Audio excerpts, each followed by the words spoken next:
Hi Wildcats, this is Miss Shrader with your today's lesson for Math at Home, Mission 6, Lesson 26. Your Tower of Power begins off with an assignment for you to write an expression to represent the words. And you're given an example of 3/4 of the sum of 5 and 7/5. We're going to break this down at the beginning. 3/4 of. 3/4 of. What does that make you think about? That's right, multiplication. So we're going to begin with 3/4 times. Now we'll look at the rest of the expression. The sum of 5 and 7/5. Sum. What does that make you think of? That's right, addition. So then in parentheses we will add 5 plus 7/5. So now our expression has been converted to numbers 3/4 times the sum of 5 plus 7/5. Of course, that's not the end of the line. We also need to solve to find the answer. This is where our prior knowledge comes into play. We have to remember what we know about the order of operations. Remember, please excuse my dear Aunt Sally. PE is for parentheses and exponents. MD, multiply and divide. AS, add and subtract. What do we see here? Going from the order of operations, starting at P going down, what do we see here in this expression? That's right, we do see parentheses, and that tells us that we have to handle whatever's inside that parentheses first. We know that when we add 5 plus 7/5, we just get 5 and 7/5. But that's a mixed number. We need to rewrite that as a single fraction greater than 1 whole. How many fifths are there in 5 wholes? That's right, there's 25, because 5 times 5 equals 25. And how many more fifths are there in 5 wholes and 7/5? Right, there's 7. Add 25 plus 7, that equals 32. The denominator is going to stay the same, so 5 and 7/5 is equivalent to 32 fifths. Now that we have two single fractions, we can simply multiply straight across. So 3 times 32, multiplying the numerators, and 4 times 5, multiplying the denominators, which gives us a product of 96/20. And we notice right away that that's a fraction greater than 1, and of course we need to rewrite that as a mixed number. So we're thinking, how many times will 20 go into 96? And then how much of that 96 that we started with will we have left over?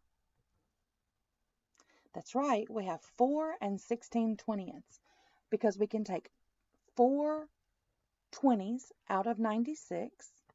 4 20s equals 80. So 96 minus 80 is 16. That gives me 16/20 left over. Next, we'll have a little fun dragging and dropping some boxes to match expressions that either represent 4/6 times the sum of 28 plus 36 or does not represent 4/6 times the sum of 28 and 36. 4/6 times 28 plus 4/6 times 36 does represent, because we're using the distributive property. In the original expression, 4/6 would be multiplied by both 28 and 36. 1/6 times 3/6 times the sum of 28 plus 36 does not represent the original equation, because 1/6 times 3/6 would not give us 4/6. Not at all. In fact, it would give us 3/36. That's not equivalent. The sum of 28 plus 36 times 4/6 does represent that same expression, because it's just the commutative property. Remember, just like we did back in 3rd grade, we had flip-flop facts, the commutative property. 1 times 2 is the same as 2 times 1. Same concept here. 1/6 times 4 times the sum of 28 plus 36 does represent the same thing as 4/6 times the sum of 28 plus 36 because 1/6 times 4 equals 4/6. And finally, 4/6 times 28 plus 36 surely does not represent the same thing as 4/6 times the sum of 28 plus 36. By the time you reach this part of the lesson, you are rounding the corner. You are just about finished. We just have to compare. Notice that on both sides of the expression, 430 times 6/15 appears. So really, we don't even have to worry about that part. They're both the same. We know that part's the same. We're going to focus on the rest. So we're just comparing 6/8 and 2/8.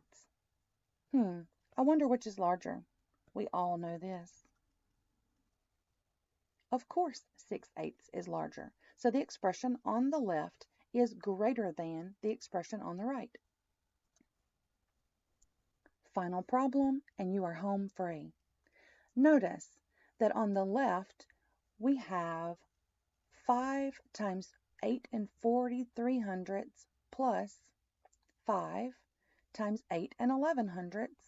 And on the right side of the expression, we have 5 times 18 65.